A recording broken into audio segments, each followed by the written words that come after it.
Selamat siang Bapak Pendeta. Selamat siang Carin. Gimana, sehat? Puji Tuhan sehat.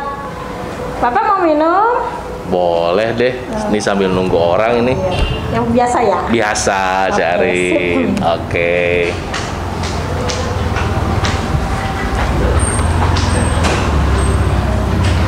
Selamat siang, Bapak Pendeta.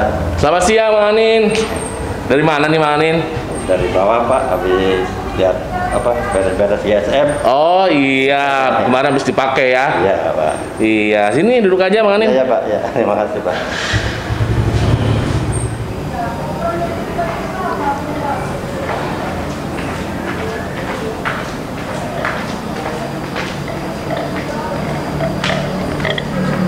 Silakan Bapak Pendeta.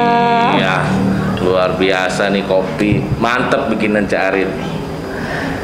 Iya nih, sambil nunggu ada yang mau datang nih. Ya, Pak.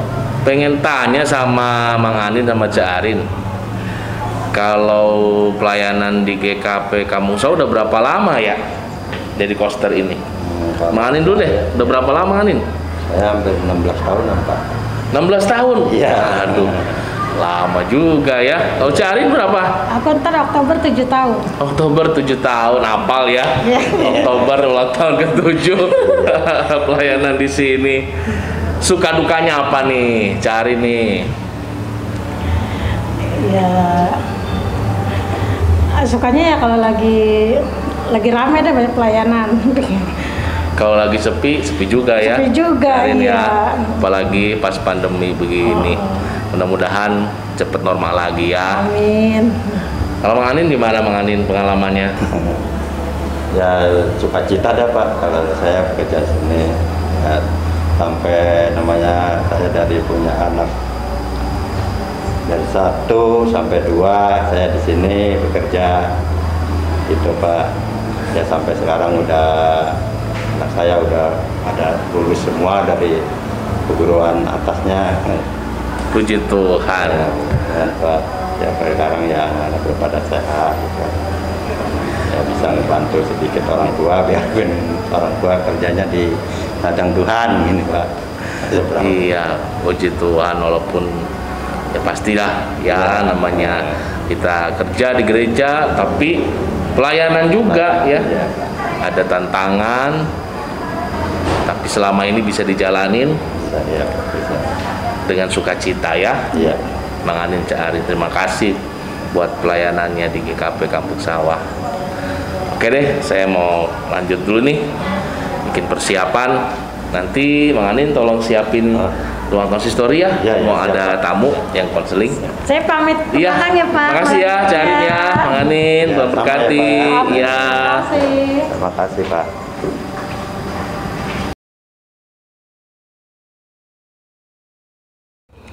Bapak, Ibu, Saudara, anak-anak yang terkasih, berjumpa kembali dalam Selamat Berefleksi.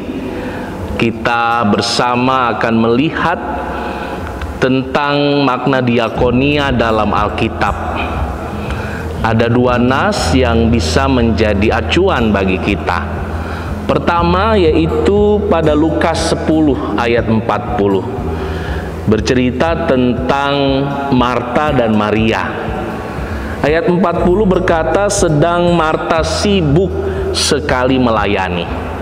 Kata melayani di sana diterjemahkan dari kata diakonia dalam bahasa Yunani.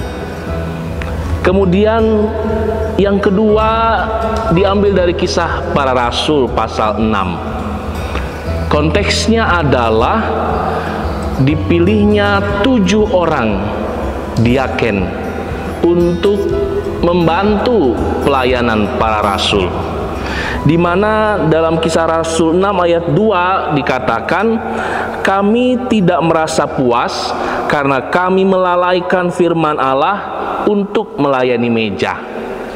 Pada saat itu orang-orang yang mengikuti Yesus terus bertambah, dan para rasul ternyata tidak bisa melakukan pelayanan sendiri. Karena orang-orang yang datang untuk bersekutu mereka juga perlu mendapatkan sentuhan untuk rohani mereka, tetapi juga untuk jasmani mereka. Pemberitaan firman Tuhan, pengajaran diberikan oleh para rasul, tetapi ada yang sakit, ada yang sangat membutuhkan pertolongan. Para rasul tidak bisa menjangkau itu semua. Karenanya dipilihlah para diaken. Salah satu yang kita kenal adalah Stefanus, yang kemudian mati secara martir. Nah, Bapak Ibu Saudara yang terkasih, pada satu sisi kita melihat sosok Marta. Marta yang sibuk melayani Yesus. Sementara Maria duduk di dekat kaki Yesus mendengar Yesus mengajar. Apa yang dilakukan oleh Marta adalah hal yang baik. Karena memang melayani, menyediakan kebutuhan jasmani itu adalah hal yang penting dan diperlukan. Tetapi sayangnya kemudian Marta berubah sikapnya ketika melihat Maria hanya duduk saja. Marta tidak lagi fokus mengerjakan, malah kemudian Marta bersungut-sungut. Ketika pelayanan tidak dilakukan lagi dengan sukacita, maka sesungguhnya pelayanan itu tidak lagi mendatangkan berkat. Kebalikannya dengan para rasul, mereka merasa sudah melalaikan tugas pokok mereka, yaitu menyatakan firman.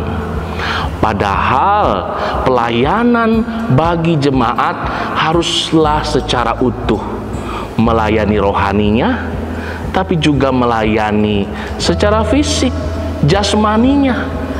Oleh sebab itu pelayanan gereja haruslah menjadi pelayanan yang holistik, pelayanan yang utuh.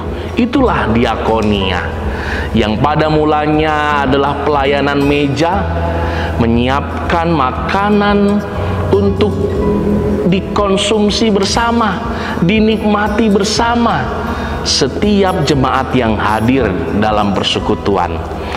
Lalu lebih luas, melayani yang sakit, ada yang tidak bisa berobat, melayani juga yang sendiri, para janda yang miskin, mereka perlu topangan.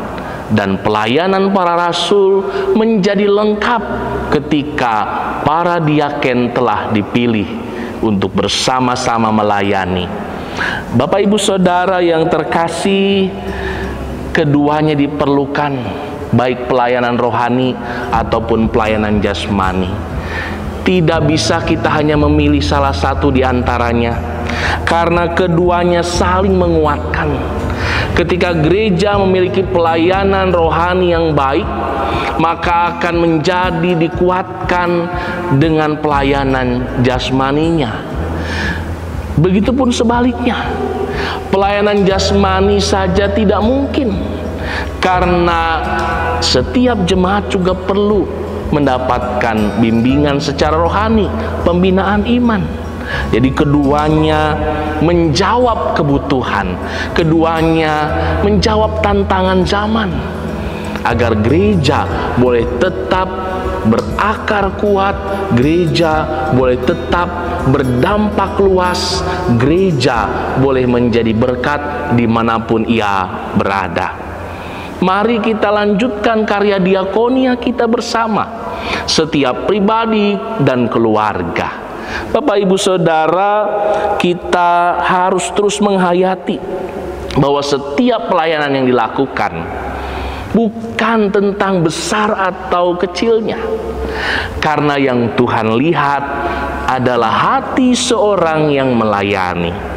Seperti percakapan di awal tadi, Mang Anin dan Cek Arin yang sudah berkarya melayani sebagai koster di gereja ini dalam waktu yang cukup lama. Ada tantangan, ada rintangan, tapi semua bisa dilewati karena bisa melayani dengan sukacita.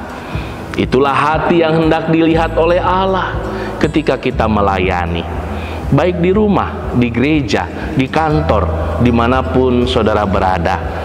Melayani dengan hati, dengan sukacita, menjadi sebuah pelayanan diakonia yang sejati, pelayanan diakonia yang berkenan bagi Tuhan, memuliakan nama Tuhan, tapi sekaligus juga menjadi pelayanan yang holistik, pelayanan yang utuh, pelayanan yang bermakna dan bermanfaat dalam kehidupan kita di masa kini.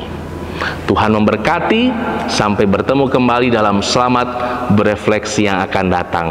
Shalom.